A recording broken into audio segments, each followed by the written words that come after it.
तो गाइस अभी तक हमने अपने HTML के ट्यूटोरियल में काफ़ी चीज़ें देख ली हैं और अगर आप लोगों ने ये प्लेलिस्ट एक्सेस नहीं की है तो इसे एक्सेस कर लें और साथ ही साथ इसे बुकमार्क भी कर लें।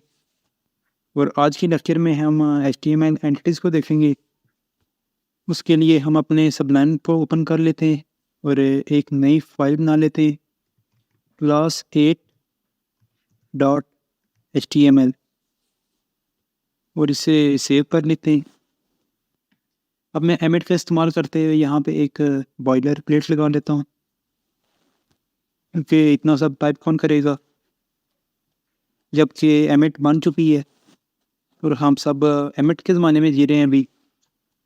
तो हम बिल्कुल भी ये सब टाइप नहीं करेंगे और ना ही कहीं से कॉपी वगैरह करेंगे। सबलाइम को भी हमने इंस्टॉल कर रखा है और ये हमारा बहुत ही समझदार है। और अब हम यहाँ पे टाइटल में लिख लेते हैं HTML एंटिटीज़ और उसी के साथ साथ हम अपने क्रोम में जाके सर्वर को रन कर लेते हैं।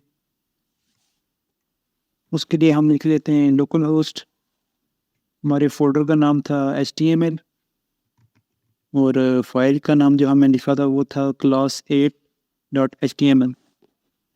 और एक बार इंटर करके चेक कर लेते हैं पहले कि हमारा पेज लोड हुआ कि नहीं हुआ। तो ये देख सकते हैं कि हमारा पेज लोड हो चुका है।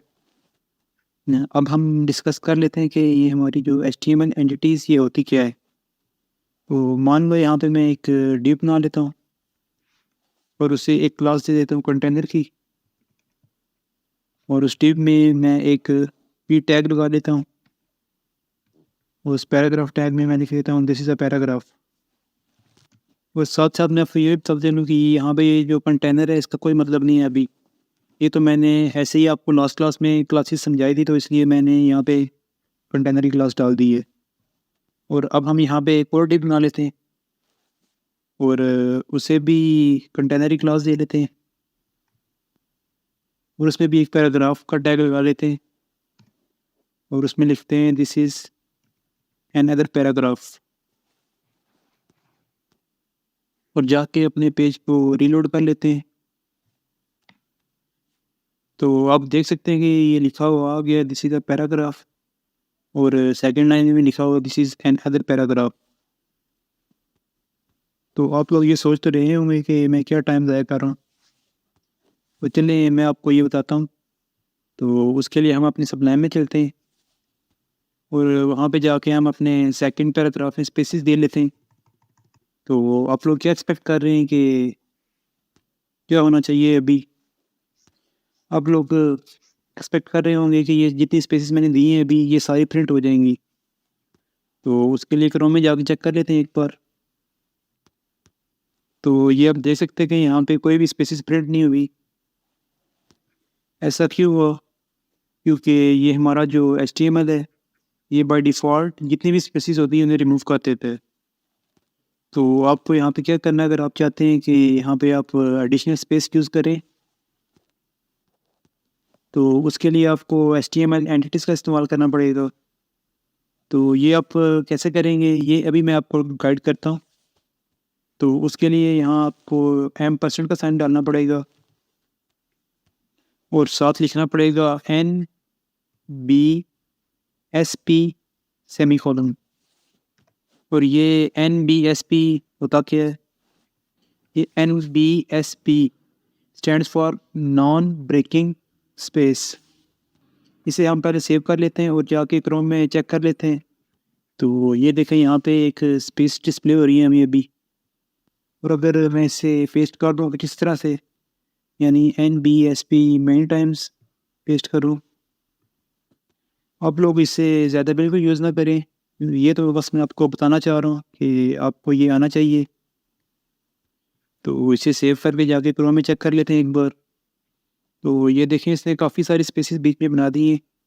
तो ये जो मैंने इतनी सारी स्पेसेस बीच में प्रिंट की हैं ये मैंने NBSP की मदद से की हैं।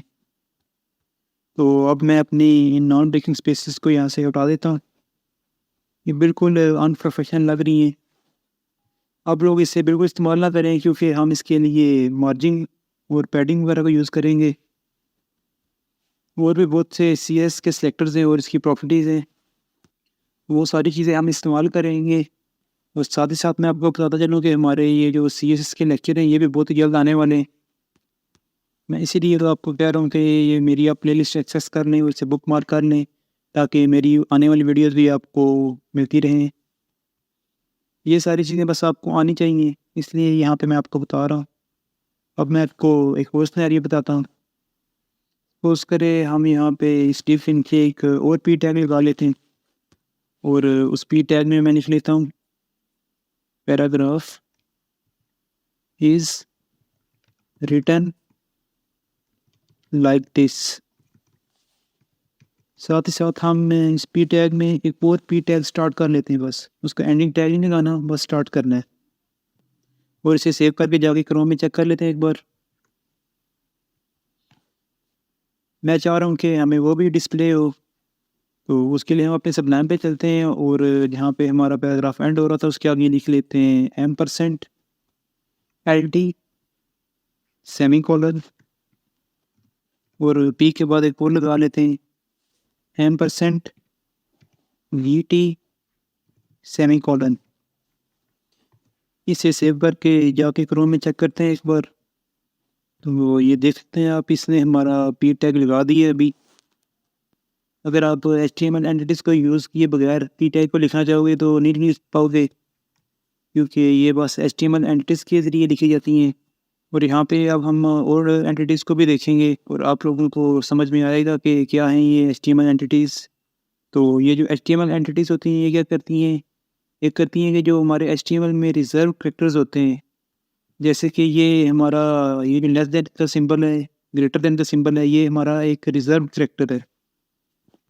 और अगर आप लोग चाहते हैं कि यहाँ पे आप पीट लिखना चाहते हैं, यानी कि पी टैग डिस्प्ले करना चाहते हैं, तो उसके लिए आपको HTML की एंटिटीज़ को यूज़ करना पड़ेगा। HTML एंटिटीज़ का इस्तेमाल बस इतने के लिए नहीं किया जाता। HTML एंटिटीज़ का इस्तेमाल हम उन जगह भी कर सकते हैं जैसे कि हमारे कीबोर्ड में बहुत से कैरेक्टर्स होते ही नहीं हैं, तो उनको लिखने के लिए हम HTML एंटिटीज़ का इस्तेमाल करते हैं। हमारे कीबोर्ड में बस स्पेशल कैरेक्टर्स होते हैं, जैसे कि हम लिख सकते हैं पाउंड सिंबल, और भी हम लोग यहाँ पे काफ़ी चीज़ें लिख सकते हैं, जैसे कि मैं आप लोगों को एक एग्जांपल के साथ समझाता हूँ। तो मान लो यहाँ पे मुझे अगर पाउंड लिखना है, तो उसके लिए मैं क्या करूँगा, %, और साथ ही पाउंड लिख के सेमीकोलन लगा दूँगा आगे, और अपने पैराग्राफ में भी हम चेंज कर लेते हैं और पैराग्राफ को रिमूव करके वहाँ पे लिख लेते हैं पाउंड। तो क्रोम में जाके चेक कर लेते हैं एक बार, तो देखें गाइस यहाँ पे ये पाउंड का सिंबल आ गया अभी। और अगर उसी तरह मुझे कॉपीराइट लिखना है तो मैं एक नया पी टैग लगाऊंगा और उसमें लिखूंगा copyright is written like this, और % का साइन डाल के आगे लिख लूँगा कॉपी और सेमी कॉलन लगा देंगे और उसे सेव करके जाके क्रोम में चेक कर देते हैं एक बार। तो देखिए गाइस यहाँ पे ये कॉपीराइट का सिंबल बना आ गया, छोटा सा सी लिखा हुआ है। और उसी के साथ साथ अगर आप लोगों को सेंट लिखना है तो उसके लिए मैं आपको ये बताता चलूँ कि आपको ये बिल्कुल रटने की ज़रूरत नहीं है। ये तो ऐसी चीज़ें जो हमें गूगल से भी मिल जाती हैं। तो उसके लिए आप लोग गूगल पे जा सकते हैं और गूगल पे जाकर लिख सकते हैं HTML एंटिटीज़ रेफरेंस। तो उसके बाद हमें कुछ ना कुछ तो ज़रूर मिलेगा, क्योंकि ये इंटरनेट है, इस पे कुछ ना कुछ तो मिल ही जाता है। तो हम अपनी पहली वेब ओपन कर लेते हैं अभी।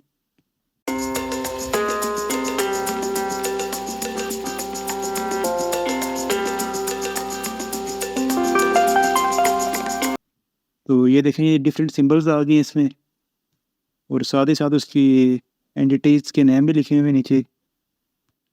और अगर आप लोगों को यहाँ से कुछ भी इस्तेमाल करना है तो सिंपली यहाँ से ये कॉपी कर लें और जाके अपने सबलाइन में पेस्ट करें। तो एक बार मैं आपको करके भी दिखा देता हूँ। तो यहाँ से मैं इस सिंबल को कॉपी कर लेता हूँ और सबलाइन में जाके एक यहाँ पैराग्राफ टैग लगा देते हैं। तो वहाँ पे लिखते हैं दिस इज़ लाइक दिस, और रिटन में लिख लेते हैं this is written like this, और यहाँ पे पेस्ट कर देते हैं। इसे सेव करके जाके क्रोम में देखते हैं एक बार। तो ये देखें, ये सिंबल जो हमने वहाँ से कॉपी किया था, तो ये हमें यहाँ पे डिस्प्ले हो रहा है। तो ये जो एंटिटीज़ का चार्ट आप लोग इसे इस्तेमाल कर सकते हैं, अच्छी वेबसाइट है ये एक। तो ये जो वेबसाइट है मुझे इसे रटने की ज़रूरत नहीं है, क्योंकि मुझे मालूम है कि गूगल से कुछ ना कुछ अच्छा मिल ही जाता है। तो आप लोग बिल्कुल भी ये ना सोचिएगा कि मैं इसे जल्दी से बुकमार्क कर लूँ, क्योंकि अगर ये ना भी हो तो और भी बहुत सी वेबसाइट हैं जिनसे आपको वैसे डाटा मिल जाता है। तो उसी के साथ अब मैं एक और सिंबल को भी उठा लेता हूँ। इसे यहाँ से कॉपी करते हैं और सबलाइन में जाके एक और पैराग्राफ टैग लगाते हैं, this is written like this, और इसे पेस्ट कर देते हैं जो हम कॉपी किया था हमने।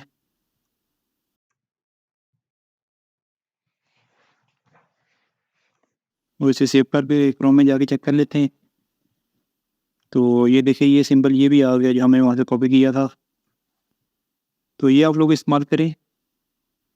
हम अपनी वेब पे चलते हैं और ये देखिए इसमें डिफरेंट तरह के कैरेक्टर्स भी हैं जो हमारे कीबोर्ड में नहीं होते हैं, काफ़ी खूबसूरत से भी हैं, तो वो आप लोग इन्हें इस्तेमाल कर सकते हैं। एक और चीज़ मैं आपको यहाँ पे बताता हूँ। मैं आपको अगर ब्लैंक कैरेक्टर के बारे में बताऊँ, ब्लैंक कैरेक्टर से जुड़ी आपको मैं एक बहुत ही अच्छी चीज़ बताता हूँ। ब्लैंक कैरेक्टर एचटीएमएल लिखता हूँ यहाँ पे, उसने कुछ और ही ब्लैंक कैरेक्टर दे दिए थे पहले।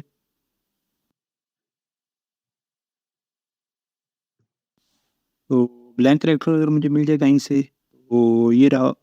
तो इसे मैं अगर यहाँ से कॉपी करूँ, तो इसे मैं जाके बी टैग लगा के पेस्ट करता हूँ।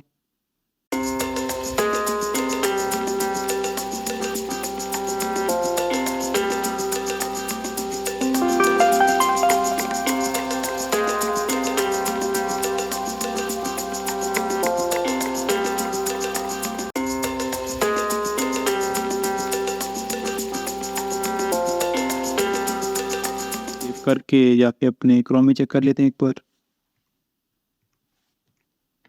तो ये देखें यहाँ पे कुछ भी डिस्प्ले नहीं हो रहा। एक और बहुत मज़े की बात बताता हूँ मैं आपको। अगर ये एम्प्टी कैरेक्टर हम अपने व्हाट्सएप पे लिख के किसी को भेजेंगे तो उन्हें बस ब्लैंक मैसेज सेंड होगा। बहुत सी ऐसी वेबसाइट भी हैं जो हमें एम्प्टी कैरेक्टर अलो नहीं करती सेंड करने के लिए। तो ये था एम्प्टी कैरेक्टर के बारे में, और एचटीएमएल में मैंने जो कुछ कैरेक्टर डिफ़ाइन किए हैं आपको। तो अभी के लिए इतना ही बस। तो काइंडली इस प्लेलिस्ट को एक्सेस करें और इसे सेव करें, और साथ ही साथ इसे बुकमार्क भी कर दें। और अगर आप लोगों ने मेरा चैनल सब्सक्राइब नहीं किया हुआ तो सब्सक्राइब भी कर लें। और साथ ही साथ अगर आप लोगों को ये वीडियो पसंद आ रही है तो इसे लाइक भी करते हैं। And thank you so much for watching this video, and I will see you in next time.